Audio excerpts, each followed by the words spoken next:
হজরত দানিয়াল আলাইহিস সালামের এই কাহিনীটি ষষ্ঠ খ্রিস্টপূর্বাব্দের সময়ের। বনি ইসরায়েলের ওপর আল্লাহর আযাব নাজিল হয়েছিল। বাবেলের ব্যাবিলনের জালেম ও জবরদস্ত বাদশাহ বখতনসর তার রক্তপিপাসু সেনাবাহিনী নিয়ে জেরুজালেম আক্রমণ করেছিল। চারদিকে ধ্বংসলীলা চলছিল। তলোয়ারের ঝনঝনানি আর মায়েদের আর্তনাদে আকাশ বাতাস প্রকম্পিত হচ্ছিল। এই চরম বিশৃঙ্খলা ও কিয়ামত সদৃশ পরিস্থিতিতে বখতনসর এক নিষ্ঠুর আদেশ জারি করল। বাদশার জ্যোতিষীরা তাকে খবর দিয়েছিল যে বনি ইসরায়েলের মধ্যে এমন এক শিশু জন্মগ্রহণ করতে চলেছে যে ভবিষ্যতে তার সাম্রাজ্যের পতনের কারণ হবে। ক্ষমতার নেশায় চুর বখতনসর ফেরাউনের মতো নির্দেশ দিল যে তার সাম্রাজ্যের প্রতিটি সৈন্য যেন বনি ইসরায়েলের প্রতিটি নবজাতক শিশুকে খুঁজে বের করে হত্যা করে, কেউ যেন বেঁচে না থাকে। যখন এই খবর শিশু দানিয়াল আলাইহিস সালামের মায়ের কাছে পৌঁছালো, তিনি অত্যন্ত আতঙ্কিত হয়ে পড়লেন। বাইরে জল্লাদরা খোলা তলোয়ার হাতে প্রতিটি ঘর তল্লাশি করছিল এবং মাসুম শিশুদের কান্নার আওয়াজ স্তব্ধ হয়ে যাচ্ছিল। এমন অবস্থায় দানিয়ালের মা তার কলিজার টুকরোকে জল্লাদদের তলোয়ার থেকে বাঁচাতে এক অত্যন্ত কঠিন সিদ্ধান্ত নিলেন। তিনি রাতের অন্ধকারে গা ঢাকা দিয়ে শহর থেকে দূরে এক ভয়াবহ জঙ্গলের দিকে চলে গেলেন। এটি এমন এক জঙ্গল ছিল যেখানে দিনের বেলাতেও যেতে সাহসীদের কলিজা কেটে উঠত, কারণ সেখানে হিংস্র বন্য প্রাণী ও সিংহদের রাজত্ব ছিল। পাথর চাপা দিয়ে এই মা তার নিষ্পাপ শিশুকে জঙ্গলের মাঝখানে একটি গুহার পাশে শুইয়ে দিলেন। তিনি জানতেন যে হয়তো তিনি তার সন্তানকে আর কখনো দেখতে পাবেন না, কিন্তু জালেম বাদশার সৈন্যদের হাতে মরার চেয়ে শিশুকে আল্লাহর হাওয়ালা করে দেওয়াটাই তার কাছে শ্রেয় মনে হয়েছিল। সেই ঘন জঙ্গলের অন্ধকার ও শীতল রাতে শিশু দানিয়াল আলাইহিস সালাম একা ছিলেন। ক্ষুধা ও তৃষ্ণায় তার কান্নার আওয়াজ জঙ্গলের নিস্তব্ধতা চিরে দিচ্ছিল, এবং শেষ পর্যন্ত যা হওয়ার ভয় ছিল তাই হল। এক বিশালদেহী ক্ষুধার্ত সিংহী শিকারের ঘ্রাণ নিতে নিতে শিশুর কাছে পৌঁছে গেল। তার ধারালো দাঁত ও ভয়ঙ্কর চোয়াল যে কোনো মানুষকে চিড়ে ফেলার জন্য প্রস্তুত ছিল। কিন্তু তখন আল্লাহর কুদরতের এমন এক দৃশ্য দেখা গেল যা জঙ্গলের আইন বদলে দিল। সেই সিংহীটি মাসুম শিশুর ওপর আক্রমণ করার পরিবর্তে তার ভেতরের হিংস্রতা মমতায় রূপান্তরিত হল। আল্লাহ সেই বন্য পশুর হৃদয়ে তার নবীর প্রতি ভালোবাসা ঢেলে দিলেন। যে সিংহী নিজের বাচ্চা ছাড়া আর কাউকে কাছে আসতে দিত না, সে হজরত দানিয়াল আলাইহিস সালামকে দুধ পান করানো শুরু করল এবং সারা রাত তার পাশে বসে রইল। একজন প্রহরীর মতো সে তাকে পাহারা দিচ্ছিল। অন্য কোনো বন্য প্রাণী কাছে আসার চেষ্টা করলেই সে গর্জন করে তাকে তাড়িয়ে দিচ্ছিল। বেশ কয়েকদিন ধরে এই ধারা চলতে থাকল এবং জঙ্গলের এই রাজপুত্র সিংহীর দুধ খেয়ে বড় হতে লাগলেন। এটি ছিল হজরত দানিয়াল আলাইহিস সালামের জীবনের প্রথম বড় মোজেজা। তিনি জঙ্গলের বন্য প্রাণীদের হাত থেকে বেঁচে সহি সালামত নিজের কওমের কাছে ফিরে এলেন। কিন্তু তিনি জানতেন না যে তার আসল পরীক্ষা এখন শুরু হতে চলেছে, কারণ এখন তার মোকাবিলা জঙ্গলের সিংহেদের সাথে নয়, বরং বাবেলের সেই মানুষরূপী পশু বখতনসরের সাথে হতে যাচ্ছিল, যে জেরুজালেমকে ধ্বংসস্তূপে পরিণত করেছিল।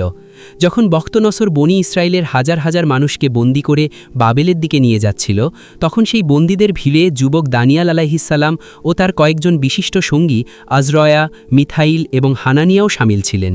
যখন এই কাফেলা বাবেলে পৌঁছাল, শহরের জৌলুস দেখে সবার চোখ ছানা বড়া হয়ে গেল। বাবেল তখন সুপার পাওয়ার। সেখানকার ঝুলন্ত উদ্যান বা হ্যাঙ্গিং গার্ডেন বিশ্বের সপ্তম আশ্চর্যের অন্যতম ছিল। বন্দীদের যখন বাদশার দরবারে হাজির করা হলো, তখন এক অদ্ভুত আদেশ জারি হলো। বখতনসর ছিল চালাক বাদশাহ। সে নির্দেশ দিল যে এই ইসরায়েলি বন্দীদের মধ্যে যারা সবচেয়ে মেধাবী, সুন্দর ও সুস্বাস্থ্যের অধিকারী যুবক, তাদের আলাদা করা হোক। সে চেয়েছিল এই যুবকদের মগজ ধোলাই করতে এবং তাদের বাবেলের সংস্কৃতি শেখাতে, যাতে তারা ভবিষ্যতে তার সাম্রাজ্যের অনুগত সেবক হতে পারে। হজরত দানিয়াল আলাইহিস সালাম ও তার 3 সঙ্গীকে রাজপ্রাসাদে আনা হলো। তাদের নির্দেশ দেওয়া হলো রাজকীয় দস্তরখান থেকে উন্নত মানের খাবার খেতে এবং দামি মদ পান করতে। কিন্তু এখানে একটা বড় সমস্যা ছিল। সেই খাবার বখতনসরের মিথ্যা উপাস্যদের নামে জবাই করা হতো, যা আল্লাহর নবীর জন্য হারাম ছিল। প্রাসাদের দারোগা যখন দেখল দানিয়াল রাজকীয় খাবার স্পর্শ করতেও অস্বীকার করেছেন, তখন সে ভয় পেয়ে গেল। সে বলল, হে যুবক, বাদশাহ যদি দেখে তুমি দুর্বল হয়ে যাচ্ছ, তবে সে আমার শিরচ্ছেদ করবে। তখন হজরত দানিয়াল আলাইহিস সালাম বিচক্ষণতার সাথে একটি চ্যালেঞ্জ দিলেন। তিনি বললেন, আমাদের মাত্র 10 দিন সময় দাও। আমরা শুধু শাকসবজি খাবো এবং পানি পান করব। 10 দিন পর তুমি আমাদের সেই যুবকদের সাথে তুলনা করো যারা রাজকীয় খাবার খাচ্ছে। সেই 10 দিন বাবেলের প্রাসাদে একটি নীরব যুদ্ধের মতো ছিল। একদিকে তারা ছিল যারা চর্বিযুক্ত মাংস ও মদে পেট ভরছিল, আর আরেকদিকে ছিলেন হজরত দানিয়াল আলাইহিসসালাম, যিনি সাধারণ শাকসবজি খেয়ে আল্লাহর শুকরিয়া আদায় করছিলেন। 10 দিন অতিবাহিত হওয়ার পর ফলাফল দেখে সবাই অবাক হয়ে গেল। হজরত দানিয়াল আলাইহিসসালাম ও তার সঙ্গীরা অন্য সব যুবকের তুলনায় বেশি সুস্থ, চনমনে এবং তাদের চেহারায় এক আলাদা নূর ছিল। বক্তনসর যখন তাদের মেধা ও প্রজ্ঞার পরীক্ষা নিল, সে জানতে পারল যে এই যুবকরা তার নিজের বড় বড় জ্যোতিষী ও পণ্ডিতদের চেয়েও 10 গুণ বেশি বুদ্ধিমান। এভাবে যে বন্দী শিকল পড়ে এসেছিল, সে এখন বাদশার উপদেষ্টা হয়ে গেল। কিন্তু বাবেলের হিংসুটে দরবারীদের হৃদয়ে ঈর্ষার আগুন জ্বলে উঠল। তারা যে কোনো মূল্যে এই ভিনদেশীকে খতম করতে চেয়েছিল। দিন কাটতে লাগল এবং একদিন বখতনসার এমন এক ভয়াবহ ও অদ্ভুত স্বপ্ন দেখল যে সে ঘুমের মধ্যে দিশেহারা হয়ে জেগে উঠল। অদ্ভুত বিষয় হল, স্বপ্ন দেখে সে ভয় পেয়েছিল ঠিকই, কিন্তু সকাল হতেই স্বপ্নটি তার মস্তিষ্ক থেকে সম্পূর্ণ মুছে গেল। সে তার সমস্ত জাদুকর, গণক ও জ্যোতিষীদের ডাকল এবং এমন এক দাবি করল যা মানুষের ক্ষমতার বাইরে ছিল। সে বলল, আমাকে এটাও বলো আমি কি স্বপ্ন দেখেছি এবং তার ব্যাখ্যাও বলো। যদি বলতে না পারো তবে তোমাদের সবার টুকরো টুকরো করে ফেলা হবে। পুরো সাম্রাজ্যে হাহাকার পড়ে গেল। কারো কাছে এই প্রশ্নের উত্তর ছিল না। বখতনসরের রাগ আকাশ ছোঁয়া ছিল, তার চোখে রক্ত নেমে এসেছিল এবং সে তখতে বসে কোনো আহত সিংহের মতো গর্জন করছিল। এদিকে দরবারীদের হাত পা ঠান্ডা হয়ে গিয়েছিল। তারা কাকুতি মিনতি করে বলছিল, হে বাদশাহ, পৃথিবীতে এমন কোনো মানুষ নেই যে আপনি কি দেখেছেন তা বলে দিতে পারে। এই জ্ঞান তো শুধু ঈশ্বরদের কাছেই আছে। কিন্তু বখতনসর কারো কথা শুনতে রাজি ছিল না। ঠিক এই সময়ে যখন জল্লাদরা এগিয়ে আসছিল, হজরত দানিয়াল আলাইহিসসালাম দরবারে প্রবেশ করলেন। তিনি উচ্চ কণ্ঠে ও আত্মবিশ্বাসের সাথে বললেন, হে বাদশাহ, অবকাশ দাও। যে স্বপ্ন তোমার ঘুম কেড়ে নিয়েছে তার রহস্য সেই আল্লাহ ফাঁস করবেন যিনি আসমান ও জমিনের মালিক। এরপর দানিয়াল আলাইহিসসালাম দোয়া করলেন এবং আল্লাহ তার নবীর সামনে থেকে বখতনসরের মস্তিষ্কে থাকা সমস্ত পর্দা সরিয়ে দিলেন। স্বপ্নের সেই চিত্র প্রতিটি খুঁটিনাটি সহ হজরত দানিয়াল আলাইহিসসালামের সামনে পরিষ্কার হয়ে গেল। বাদশাহ গর্জন করে জিজ্ঞেস করল, হে যুবক, তুমি কি সত্যিই তা বলতে পারো যা আমার বড় বড় জাদুকররা বলতে পারেনি? হজরত দানিয়াল আলাইহিসসালাম হেসে জবাব দিলেন, হে বাদশাহ, এটি কোনো মানুষের কৃতিত্ব নয়, বরং সেই এক আল্লাহর অনুগ্রহ যিনি আমাকে তা দেখিয়েছেন যা তুমি দেখেছিলে। তুমি স্বপ্নে এক বিশাল ও ভয়ঙ্কর মূর্তি দেখেছিলে যার জৌলুস চোখ ধাঁধিয়ে দিচ্ছিল। বখতনসরের মুখ বিস্ময়ে হাঁ হয়ে গেল।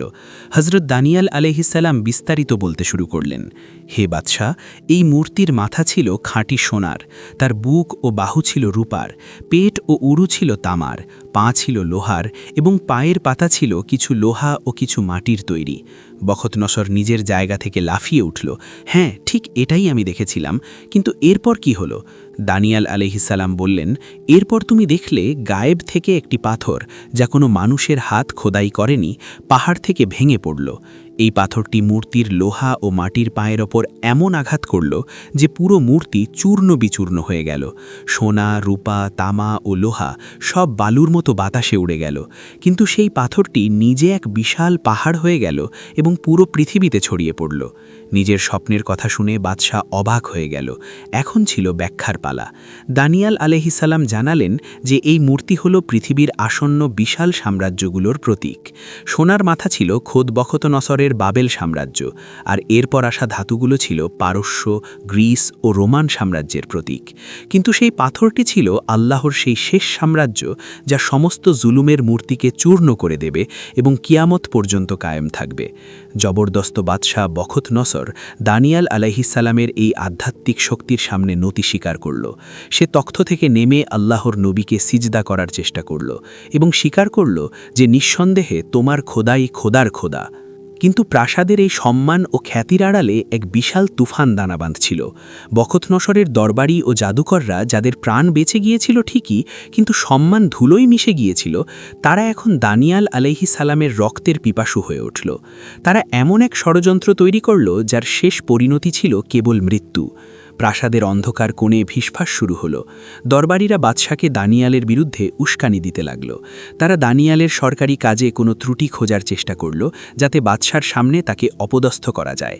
কিন্তু দানিয়াল আলাইহিসসালাম ছিলেন অত্যন্ত সৎ, বিশ্বস্ত ও দক্ষ প্রশাসক। তার চরিত্রে দুর্নীতি বা গাফিলতির কোনো দাগ পাওয়া যায় না। অবশেষে শয়তান এই ষড়যন্ত্রকারীদের একটি পথ দেখালো। তারা সিদ্ধান্ত নিল যে দানিয়ালকে কেবল একটি জিনিসের মাধ্যমেই ফাঁসানো সম্ভব, তার ঈমান ও খোদার প্রতি তার অনুগত্য। এই ষড়যন্ত্রকারী দলটি নতুন বাদশাহ দারিউসের কাছে পৌঁছল। তারা মাথা নত করে বলল, হে বাদশাহ, আপনার সাম্রাজ্য এত বিশাল যে আপনি ছাড়া আর কেউ এবাদতের যোগ্য নয়। আমরা সব উজিররা মিলে একটি আইন তৈরি করেছি যে আগামী ৩০ দিন পুরো সাম্রাজ্যে কেউ আপনি ছাড়া অন্য কোনো খোদা বা মানুষের কাছে কোনো দোয়া করবে না। যারা এই আদেশ অমান্য করবে তাদের ক্ষুধার্ত সিংহের খাঁচায় নিক্ষেপ করা হবে। বাদশাহ মিথ্যা প্রশংসা শুনে অহংকারে মত্ত হয়ে ষড়যন্ত্রের গভীরতা না বুঝেই এই মৃত্যু পরোয়ানায় রাজকীয় সিলমোহর মেরে দিল। পুরো বাবেলে ঢোল বাজিয়ে এটি ঘোষণা করা হলো। এই মৃত্যুর হুকুমনামা দানিয়াল আলাইহিসসালামের কাছেও পৌঁছল। তিনি কোনো ভয় ছাড়া দোয়ার সময় হলে তার ঘরের উপর তলায় গেলেন। তিনি কোনো ভয় ছাড়া সেই জানালা খুললেন যার মুখ ছিল জেরুজালেম বাইতুল মুকাদ্দাসের দিকে, এবং অভ্যাসমতো দিনে ৩ বার আল্লাহর সামনে সিজদা বনত হলেন। তিনি তা লুকানোর কোনো চেষ্টা করেননি, প্রকাশ্যে তার রবকে ডাকছিলেন। ষড়যন্ত্রকারীরা এই সুযোগেরই অপেক্ষায় ছিল। দানিয়াল আলাইহিসসালামকে সিজদায় লুটিয়ে পড়তে দেখে তাদের চোখে শয়তানি চমক ফুটে উঠল। তারা দৌড়ে বাদশার কাছে গেল এবং বলল, হে বাদশাহ, আপনি কি আদেশ জারি করেননি? দেখুন, এই ইহুদি বন্দী দানিয়াল আপনার আইনকে পায়ের নিচে পিষে ফেলেছে এবং এখনও তার খোদাকে ডাকছে। বাদশাহ দানিয়াল আলাইসাল্লামকে খুব ভালোবাসতেন, কারণ তিনি ছিলেন একজন সৎ উপদেষ্টা। বাদশাহ সারা দিন দুশ্চিন্তায় পায়চারি করতে লাগলেন, কোনো পথ বের করার চেষ্টা করলেন, কিন্তু দরবারীদের চাপ বাড়তে লাগল। সূর্য অস্ত যাচ্ছিল এবং সাথে সাথে দানিয়াল আলাইসাল্লামের জীবনের সূর্যও ডুবে যাচ্ছে বলে মনে হচ্ছিল। অবশেষে বাদশাহ ভারাক্রান্ত হৃদয়ে ও সজল নয়নে আদেশ দিয়ে দিলেন। রাজকীয় সৈন্যরা দানিয়াল আলাইসাল্লামকে গ্রেফতার করে নিয়ে গেল এক ভয়ঙ্কর জনমানবহীন জায়গায়, যেখানে সিংহদের কূপ ছিল। কূপের ভেতর থেকে ক্ষুধার্ত সিংহদের কলিজা কাঁপানো গর্জন শোনা যাচ্ছিল।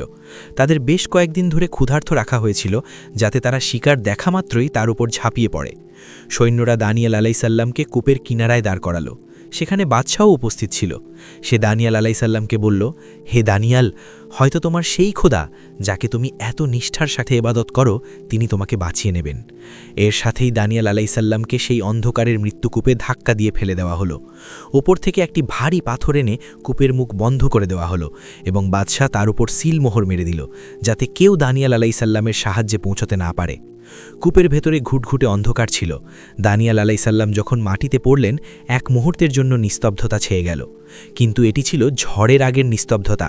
সেই মানুষখেকো সিংহগুলো ধীরে ধীরে শিকারের দিকে এগোতে লাগল।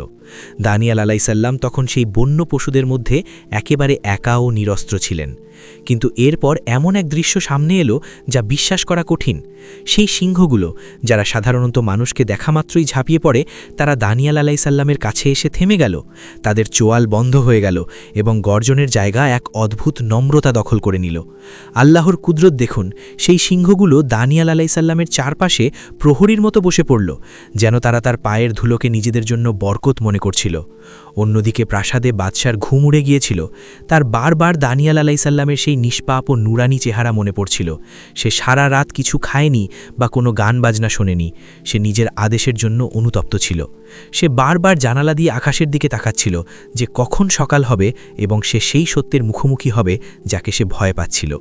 বেশ কয়েকদিন অতিবাহিত হল এবং দানিয়াল আলাইসাল্লাম সেই গভীর কারাগারে ক্ষুধার্ত ও তৃষ্ণার্থ ছিলেন। কিন্তু আল্লাহ তার প্রিয়জনদের একা ছাড়েন না। এখানে আরও একটি ঈমানদীপ্ত ঘটনা ঘটে।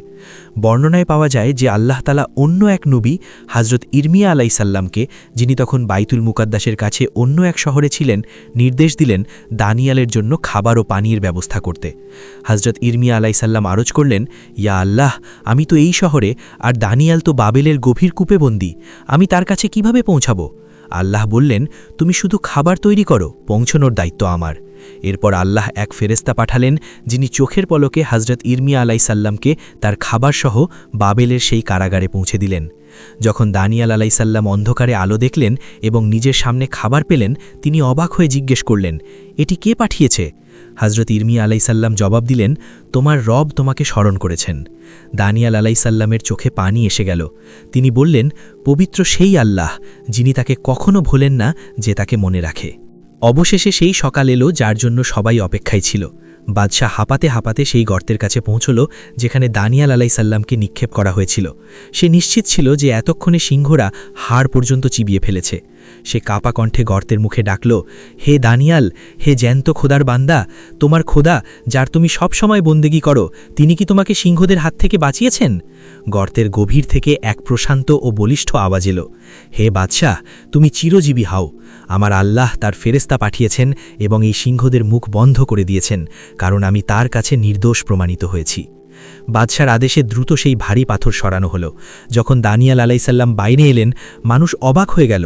তার পোশাকে একটি আঁচড় পর্যন্ত ছিল না, বরং তার চেহারা আগের চেয়েও বেশি উজ্জ্বল ছিল। বাদশাহ তাকে বুকে জড়িয়ে নিল, কিন্তু বিচার তখনও বাকি ছিল।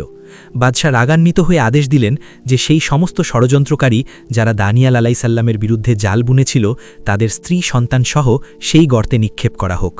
বর্ণনা অনুযায়ী তারা গর্তের মেঝেতে পৌঁছানোর আগেই সেই সিংহগুলো যারা দানিয়াল আলাইসাল্লামের সামনে মাথা নত করেছিল, তারা এই ষড়যন্ত্রকারীদের উপর ক্ষুধার্ত দানবের মতো ঝাঁপিয়ে পড়ল এবং এক মুহূর্তের মধ্যে তাদের নাম নিশানা মিটিয়ে দিল।